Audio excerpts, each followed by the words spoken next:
বারবার সরকারের পক্ষ থেকে বলা হচ্ছে রমজানের প্রথম ভাগে এবং আগেই শুরু হওয়ার আগেই নির্বাচন হবে, শুধু ডেটটা ডিক্লেয়ার করা হয়নি। এতটা নিশ্চিত হবার পর এবং বারবার ঘোষণার পর সরকারের দিক থেকে কিন্তু আর এখন কোনো এই সংশয় নেই যে সরকার নির্বাচন চায় না, বরং রাজনৈতিক দল চাই, মানে রাজনৈতিক দলগুলো চায় কিনা তা নিয়ে কিন্তু সন্দেহ আছে। আজকে ডক্টর মোহাম্মদ ইউনূস বলছেন যে কিছু মহল এখনো ভোট পিছিয়ে দেওয়ার চেষ্টা করছে, অন্তর্বর্তী সরকার নির্ধারিত সময়ে নির্বাচন নিশ্চিত করতে অটল রয়েছে। এটা ইউরোপীয় পার্লামেন্টের একটা প্রতিনিধি দলের কাছে তিনি এই কথা বলেছেন, তার সঙ্গে দেখা করতে এসেছিলেন, সেখানে তিনি এই কথা বলছেন।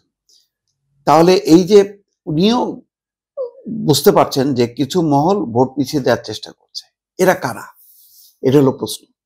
আজকে আমির খসরু মাহমুদ চৌধুরীও কিন্তু বলেছেন যে এই সমস্তগুলি হচ্ছে আসলে নির্বাচনটা না হওয়া, বাংলাদেশকে পিছিয়ে দেয়া এবং ব্যর্থ রাষ্ট্রে পরিণত করা, এই কথাগুলো বলছে।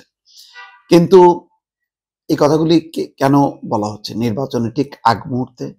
সেটা কি কিছু রাজনৈতিক দল জামাতের নেতৃত্বে যারা আন্দোলন করছে তাদের দিকে লক্ষ্য করে?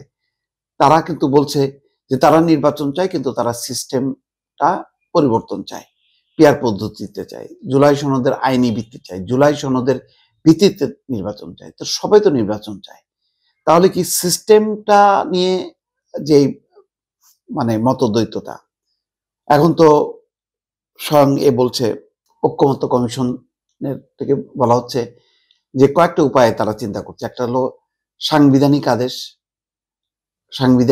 বিশেষ সাংবিধানিক আদেশ, গণভোট অথবা নির্বাহী আদেশ, অধ্যাদেশ। এই চার পদ্ধতিতে জুলাই সনদের যে বিভিন্ন ধারা যেগুলি সংবিধানের সাথে যুক্ত সেইগুলি সাংবিধানিক আদেশ, না হলে গণভোট, আর অন্যগুলি নির্বাহী আদেশ বা অধ্যাদেশের মাধ্যমে তারা এটা ইমপ্লিমেন্ট করবে। কিন্তু বিষয়টা কি, নির্বাচনটা কেউ কেউ চায় না, নির্বাচনটা পিছিয়ে দেওয়ার চেষ্টা করা হচ্ছে, এই যে প্রধান উপদেষ্টা এই সংশয়, এটা বলার অর্থটা কিন্তু তার অবস্থান থেকে তখনই বোঝা যায় যে ডাল মে কুছ কালা হয়। তাহলে বোধহয় নিশ্চয়ই এমন কিছু আছে যে নির্বাচন নাও হইতে পারে বা নির্বাচন পিছিয়ে যেতে পারে। এবং অনেকে কিন্তু এটা বিশ্বাস করে যে যেহেতু একটা আন্দোলন কর্মসূচি দেওয়া হয়েছে আর বিএনপির শক্ত অবস্থান আছে যে না, কোনোভাবেই সংবিধানে হাত দেওয়া যাবে না, পিয়ার পদ্ধতি ইমপ্লিমেন্ট করা যাবে না, হয়তো একটা সমঝোতার হিসেবে এমন হইতে পারে যে নিম্ন কক্ষে বাদ দিয়ে শুধু উচ্চ কক্ষে রাখতে পারে, সেটা ক্ষেত্রে হয়তো বিএনপি রাজি হইলেও হইতে পারে। কিন্তু আন্দোলন কেন? কার বিরুদ্ধে আন্দোলন?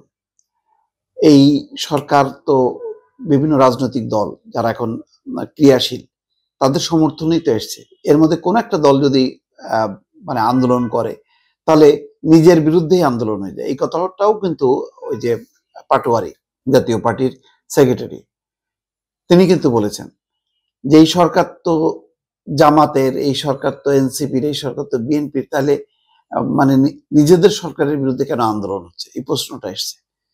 এবং এই আন্দোলন নিয়ে কিন্তু বিএনপিও প্রতিক্রিয়া দিচ্ছে, যদিও সরাসরি কিছু বলেনি, বলছে যে এটা তাদের গণতান্ত্রিক অধিকার, কিন্তু আলোচনা চলা অবস্থায় আন্দোলন কেন, এই প্রশ্ন সালাউদ্দিন আহমেদ তুলছেন।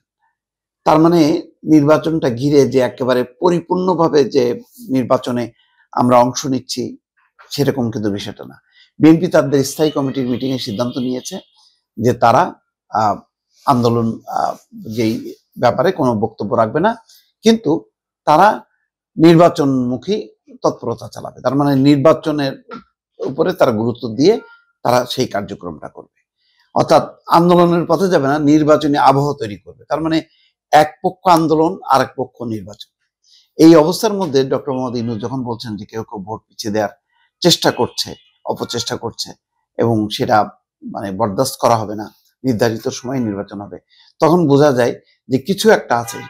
কি সেই কিছু একটা?